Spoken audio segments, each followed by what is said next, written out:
जो आज हम देखेंगे कक्षा 9वीं हिंदी विषय के गद्य खंड के इम्पोर्टेंट क्वेश्चन जो कि आपकी वार्षिक परीक्षा कक्षा 9वीं की वार्षिक परीक्षा 2021 में आने की पूरी संभावना है और इन्हें आप याद कर लीजिए। ये प्रश्न आसान भी है और आप अच्छे से याद कर सकते हो। अभी आपके पास समय है, ठीक है। एग्जाम के पहले आप तैयार कर लोगे तो आपको आसानी हो जाएगी। और इसी तरह के और वीडियो देखने के लिए, काव्य खंड के और व्याकरण के महत्वपूर्ण प्रश्नोत्तर देखने के लिए चैनल को सब्सक्राइब कीजिए।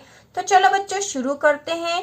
ये जो प्रश्न पहला है, प्रश्न पहला, छोटी बच्ची को बैलों के प्रति प्रेम क्यों उमड़ आया। ठीक है, छोटी बच्ची को बैलों के प्रति प्रेम क्यों उमड़ आया। यह आपके गद्य खंड का जो पाठ 1 है, 2 बैलों की कथा, उसका प्रश्न है। छोटी बच्ची जो है उसकी माँ नहीं थी और उसकी सौतेली माँ उसे मारती थी, इसलिए उसे बैलों के प्रति आत्मीयता हो गई थी क्योंकि बैलों को भी मारा जाता था और इसलिए उसके मन में उनके प्रति प्रेम उमड़ आया था। इस प्रकार का इसका उत्तर होगा। और यदि आपके पास इसके उत्तर नहीं है तो चैनल की प्लेलिस्ट में कक्षा 9वीं हिंदी के प्रश्नोत्तर है, सारे पाठ के प्रश्नोत्तर है, आप उसमें से देखकर आसानी से कर सकते हो। बहुत सरल भाषा में किए गए हैं, ठीक है। अब प्रश्न नंबर दूसरा है, अपनी यात्रा के दौरान लेखक को किन कठिनाइयों का सामना करना पड़ा।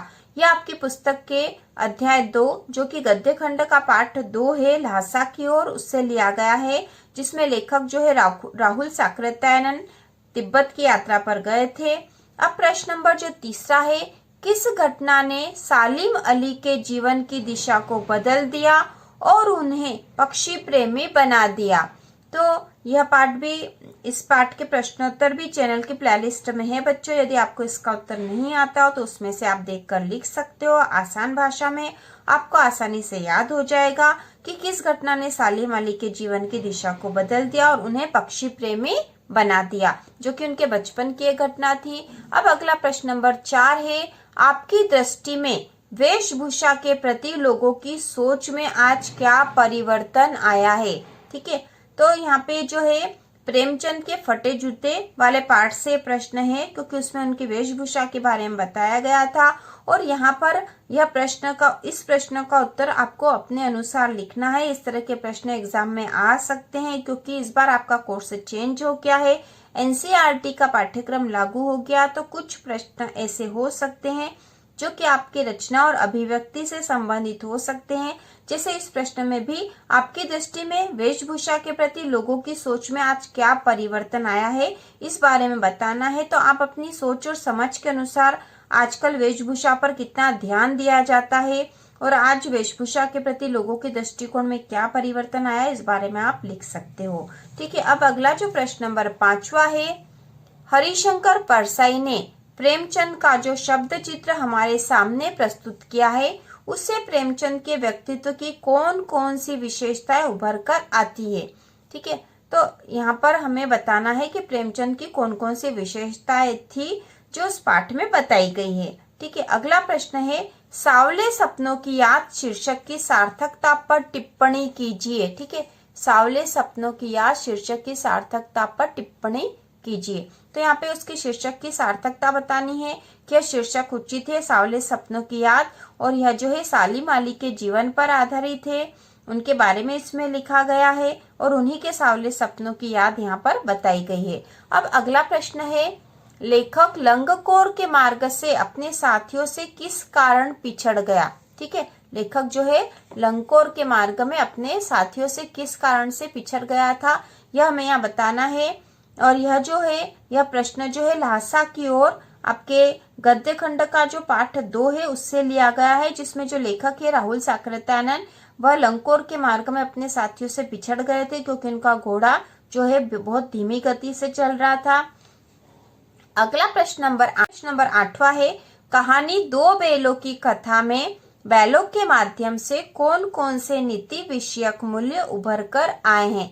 तो यह प्रश्न जो है आपके गद्य खंड का जो पाठ 1 है, 2 बैलों की कथा, इससे लिया गया है और इसके जो कहानीकार है प्रेमचंद, और उन्होंने इस कहानी में 2 बैल जो कि हीरा और मोती उनके नाम थे, उसके माध्यम से, उन दोनों बैलों के माध्यम से कुछ नीति विषयक मूल्य भी बताए थे उस कहानी में जो उभर कर आए थे।